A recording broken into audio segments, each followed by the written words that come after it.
One of the greatest ways to get your mixes to translate better is to acoustically treat the space that you're in. As you can see here are some acoustic broadband absorbers that I've just recently built. I'm going to show you how to build them to save yourself a ton of money because these can be very expensive. These absorbers are, depending on their placement, are good all the way down into some of the lower regions, the 100 and above hertz mainly. They mainly do good at absorbing the mids and the high frequencies. So as you can see here, I'm using rock wool insulation, and here's what you're going to need: some 1x4s by 12s cut into 4 3-foot links. You're going to need some screws to put the frames together after you've had them cut. By the way, Home Depot, Lowe's will also cut those for you. And then you're also going to need some Roxwool Safe and Sound to go in there. This is all over the internet. It's a great sound absorption. Now you're also going to need some form of material to cover it with, and then something to hang it off of the wall. Now I've actually used these just for my corner traps as of right now, and so you're also going to need something to hang in the corners, preferably like these little gold brass hooks, whatever they are. And as you can see, it's about 4 inches from the top of the ceiling hanging down. So you're also going to need some tools to make these things: staple gun, something to pry out the staples that don't quite make it into the wood. This plastic card is helpful, scissors, and something else to pull them out. Once you get the frame built, you're just going to put it on a piece of fabric with about 3 to 4 inches overlapping on each side. And then in this really quick time lapse, I'm going to show you just kind of quickly how you get it started. So as you can see here, I'm putting it onto one side first. I'm getting it as straight as possible, and then I'm going to pull it taut on the other side and get it nice and straight as well. By doing that, it's going to create sort of this foundation. So as you can see, I'm putting one staple in the very middle on this end, and now I'm doing the corners. I'm going to show you in depth on how to do these corners to make them look crisp and clean as well. Okay, so now that we've got the sides covered and we've got them kind of taut, we're not going to get our actual springiness, however, the full-blown stretch of the fabric until we actually get our ends, and that's what's going to pull it all together to make it really taut. So the big trick here that everyone's been asking is, how did you get your corners to look so good? So I'm going to go over the corners. I kind of did that in a time lapse. I started one here and I just real quickly did it, but I'm going to show you exactly now how I do the corners on this end here. And my trusty cameraman, which happens to be the most handsome son in the entire world, Bye. He's going to show me. He's going to get in close here, and we're going to show you guys how I do these corners. So as of right now, none of this right here is stapled. As you can see, it's just kind of hanging out here.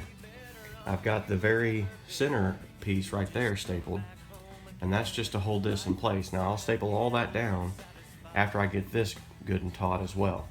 So that there is just to be a guide to hold that down on that end so it doesn't move on me. So the first thing I'm going to do is I'm going to take my scissors, and use some good sharp scissors for this. And just from experience in doing this, I know that if I fold this over into a 45, you're going to see like there's kind of like an outline here of a triangle. So I'm going to start at this corner right here, and I'm going to go down like I would if I was going to be cutting that triangle. I'm not going to go down all the way, but I'm just going to be getting a lot of this excess fabric out of the way, and then I can just cut that straight across like so. So that little piece of fabric's no longer useful. Now what I'm going to do is I'm going to cut off just a little bit of this. You don't have to do that. You can leave all that extra if you want, but it just makes it neater. And of course, I'm a perfectionist, so a lot of this could probably be done a lot faster, but nobody's even going to see the back of this, but I'm still very concerned about how it looks for some reason. So anyway, I'm going to be pulling these. It'll be easier to see when I get to this side, but I'm going to show you this part here real quickly. So I'm going to be pulling it towards me to get it good and taut. Then I'm going to be pinching this and rolling it under with my finger to make sure that it gets all those wrinkles out. So I'm pinching it and I'm rolling it. I'm pulling it down here to get it good and taut. And then once it gets to this point, that's not the greatest, but it may have to do. And that's where your Walmart card, can you get up for a second, son? I think you might be sitting on the Walmart card. There it is. Can you hear me that? This is where the Walmart card comes in. It doesn't have to be a Walmart card. This is not a shameless promotion for Walmart. Anyway, just some kind of a plastic something or other that you can kind of push up and then pull. Look at that nice, neat crease right there. It's beautiful. Beautiful, baby. So now I'm just going to take that and hold it. And just right there across that. Now that's good and secure there. Now at this point I can cut this off. I'm just going to leave it because I'm going to curl it under and no one really is going to see this part. So I've got this pulled taut. I've got this pulled taut. And now all I'm going to simply do is I'm just going to kind of roll this out with my fingers until I get a nice, here, maybe I can flip it around like this. There we go. So now I'm going to roll this out with my fingers until I get just a nice edge.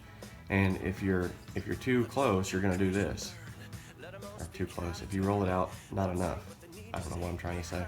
Anyway, just if your crease isn't lined up exactly with this, just basically just take your fingers and roll out a little bit more, and you'll see that there's your crease. And you don't have to like really pull on this part of it and bring it over because the crease is going to be there regardless. So just a little bit of pinching, a little bit of pulling. And I like to kind of pull out this edge. So there you go. And then you can take this card, kind of stuff it down in that crease, make sure that it's good and creased like you're wanting it. There we go. Okay. Thumb that along. Now you can really crank on it. Get it nice and taut right here. Pull it nice and taut, and one staple right here, and there you go. There's a really good corner. It's about as perfect as you're going to get in a DIY type situation. And yet again, you can go back over it and just kind of pinch and pull the fabric to get that crease exactly where you want it. There you go. Now we'll do that again with this other side just real quickly. Now that I've got that side holding it, this is where I get my tautness, like I said, or the tightness of the fabric. Tautness, I don't think that's a word. Anyway, so now I'm going to pull until I see that that fabric's starting to give, where it doesn't want to give anymore, rather. And I'm just going to kind of pull and wrap around.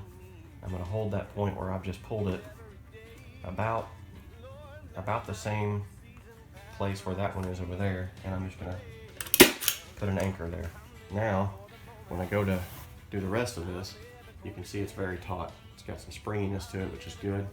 It's going to act as a sort of like an eardrum when those bass frequencies hit. All right, so real quickly on the corner again, we've got 45-degree angle here we're trying to achieve. So I'm just going to cut this straight down. Yeah. Not go all the way down. I'm going to come up. I can just pinch it right here if I want, just cut straight across. And then I'm going to get rid of this as well. Okay, so now come in close on this here.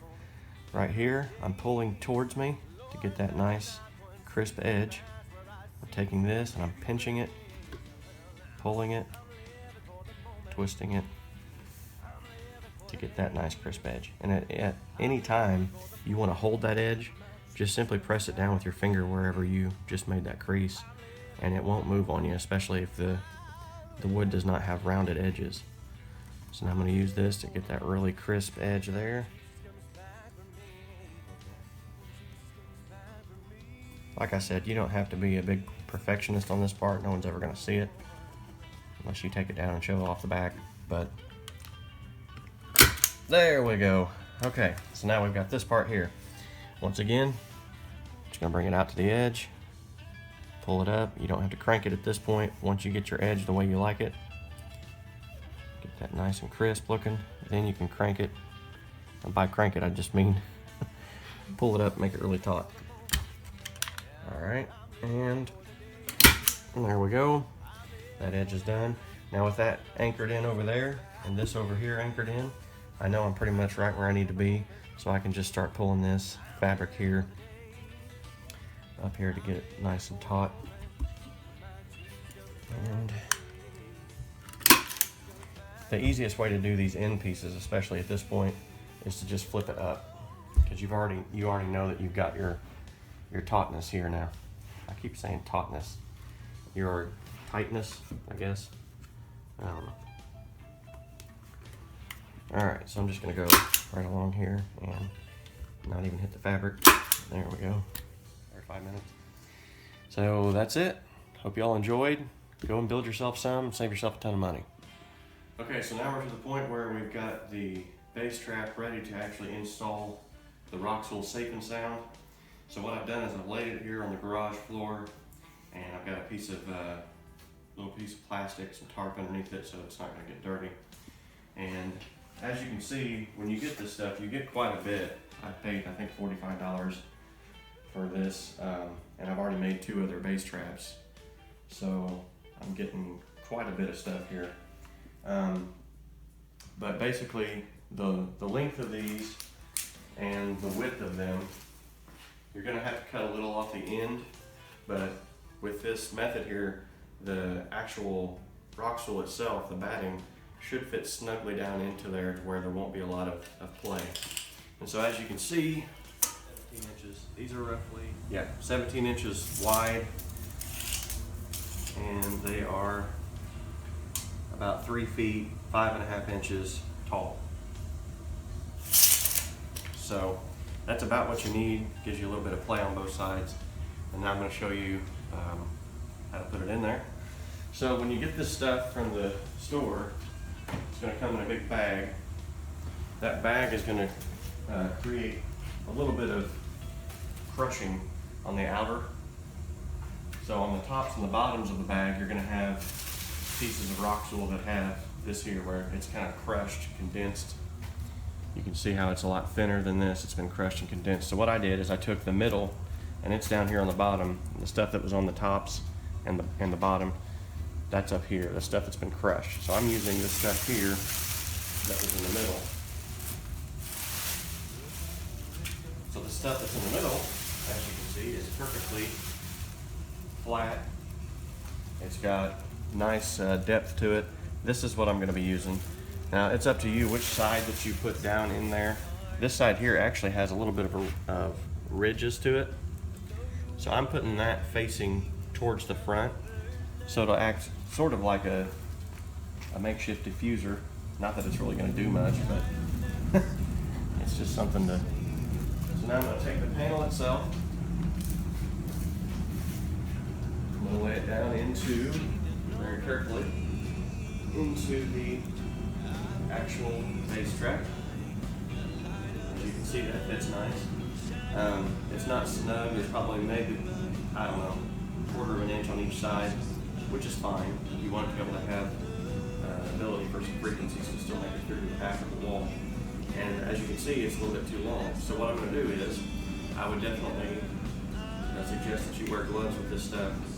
And before you do any cutting, make sure that you're wearing some safety glasses and a respirator, dust mask, respirator preferably. So here we go. Or like me. Okay, so here's where it needs to be. I'm going to cut a little extra so that it'll kind of smush in there, and you'll see what I'm talking about. Not right here.